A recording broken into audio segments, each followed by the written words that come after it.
결국은 그러면 지금 일단은 그림상으로는 지금 그동안에 그 변호사님께서 계속 주장해 오신 그 화천대유의 진짜 소유주가 누구냐라고 그렇죠. 그동안 예. 항상 김만배와 연관돼서 나온 질문이 그거였고, 그렇죠. 예, 예. 그다음에 지금 검찰이 이재명 당대표를 사실상 불구속 기소한 내용들 중에 핵심도 네네네. 사실상 이재명 당대표가 어떤 그 부당 이득을 일정 부분 거기에 같이 들어갔다는 그 전체 그 틀 안에서 근데 저는 해석을 이제 했지 그 않습니까? 이재명 대표가 이 배임줄이 엮인 거는 좀 잘못됐다고 보고요. 그러니까 그러니까 이게 잘못했다고 하셨죠. 전체적으로 SK 사업이기 네. 때문에 그러니까요. SK가 로비를 했을 거 아니야. 자기네 돈 지키고 자기네 돈을 벌기 위해서 SK가 로비를 했을 거거든. 네. 그러니까 유동규도 제가 볼 때는 SK에서 남욱이 SK 메인이잖아요. 제가 뒤에 또 잠깐 얘기했지만 남욱은 SK 그룹의 돈을 자금 세탁을 해준 그런 게 드러났어요. 그러니까 이번에 예. 그 키넨파트너스를 끌고 온 사람도 남욱이잖아요. 남욱이고요. 예, 예. 네. 남욱이 지금 이제 그 SK하고 밀접하게 관련이 돼 있는 사람이에요. 네. 그러니까 남욱, 정민용이가 SK하고 같이 사업을 한 거예요. 그러니까 네. 지금 김만배도 별로 이 저 사업에는 관여 안 했다고 그렇게 지금 나오고 있고요. 네.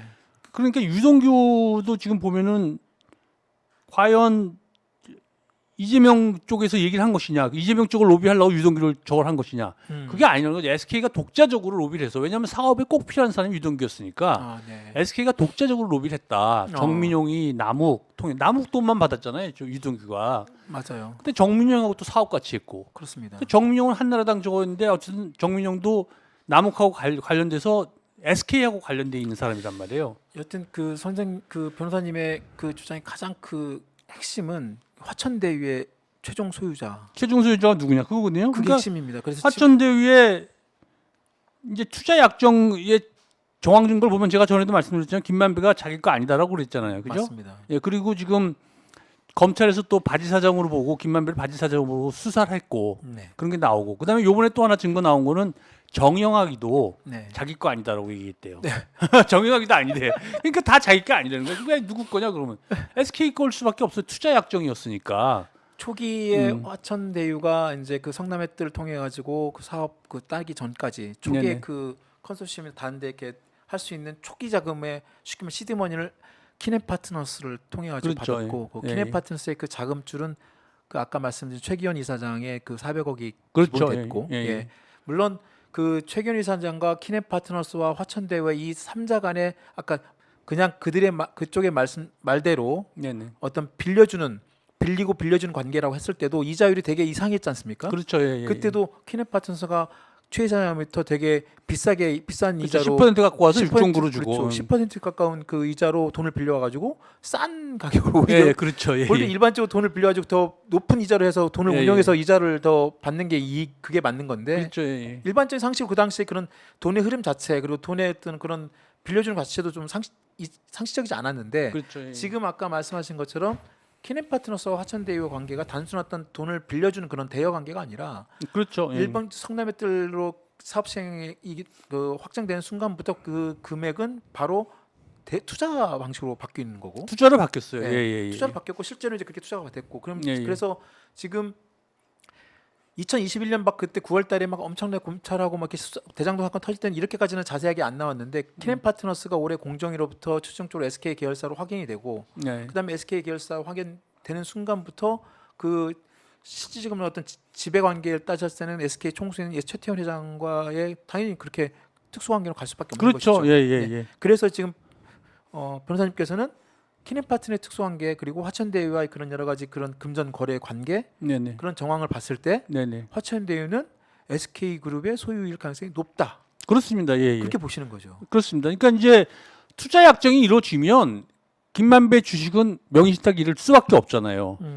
투자인데 내 투자니까 내 주식이거든. 투자라는 건 주식이잖아요. 그렇습니다. 그러니까 내 주식인데 이름은 네 거로 돼 있어. 그게 바로 명의신탁이거든. 내 주식인데 이름은 네 거로 돼 있어. 김만배. 네, 네. 명의신탁이니까 결국은 투자 소유는 SK 그룹 거란 말이에요. SK 그룹 중에 키넨파트너스인데 키넨파트너스는 아까 얘기했듯이 박중수하고 그 부사장 했던 A라는 친구가 네.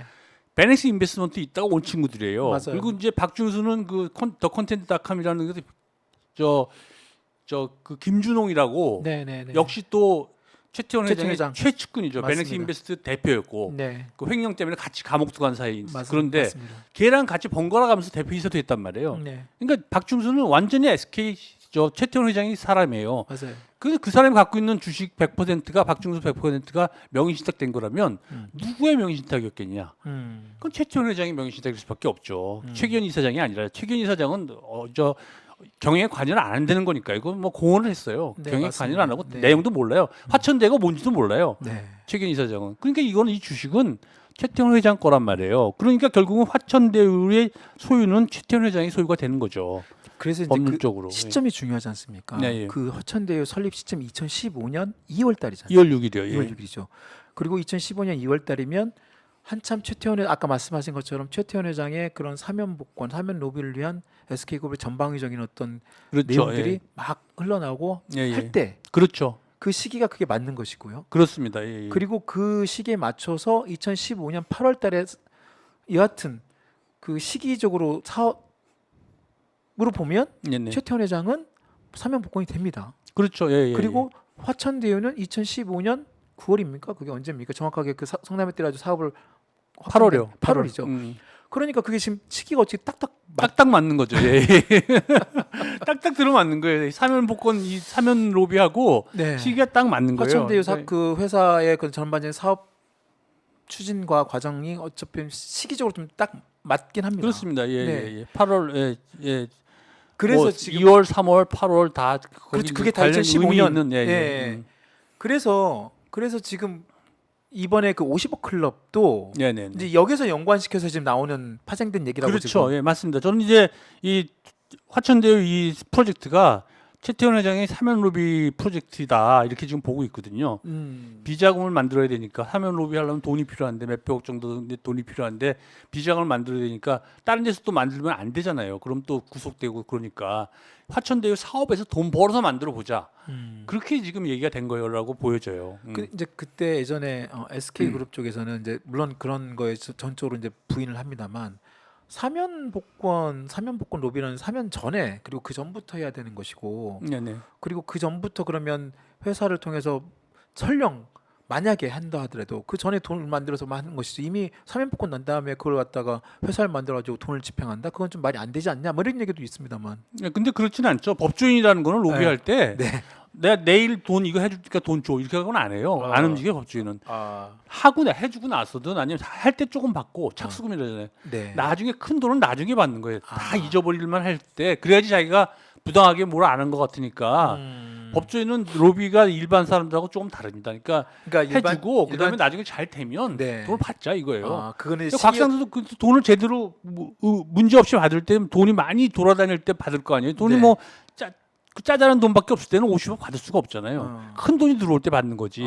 큰 돈이 들어와서 거기서 이제 해갖고 돈을 받은 거죠. 그러니까요. 예, 예. 그 돈이 이제 그 돈을 받는 시점이 지금 나오고 있는 2019년 그러니까 독특하게 한 거예요. 그러니까 김만배랑 이제 박영수랑 이거는 법조인을 잘 아니까 그렇게 네. 저걸 한 거죠. 이걸 그냥 우리가 해달라 그러면 안 할 겁니다. 근데 이건 화천대유라는 회사, 이건 SK 그룹하고 전혀 관련 없는데 여기서 돈 많이 벌면 우리가 법률 비용을 많이 드릴게요. 네. 그렇게 해서 사람들을 설득을 한 거죠. 설득을 네. 해서 김만배, 박영수, 최재경이가 이제 뭐 김기동, 이동열, 우병우 이런 사람들을 다 설득을 한 거예요. 그런 식으로 주겠다고 얘기를 해서. 그래서 지금 변호사님 말씀은 화천대유 아까 말씀하신 것처럼 그런 키넨파트너사의 그런 계약 관계를 보고 그다음에 그 여러 가지 정황상을 봤을 때 화천대유 진짜 소유자는 SK그룹의 최태원 회장일 가능성이 높고 네네. 그다음에 화천대유를 통해서 지금 자신의 사면 복권 과정에서 도움을 줬던 인사들에 네네네. 대한 어떤 쉽게 말하면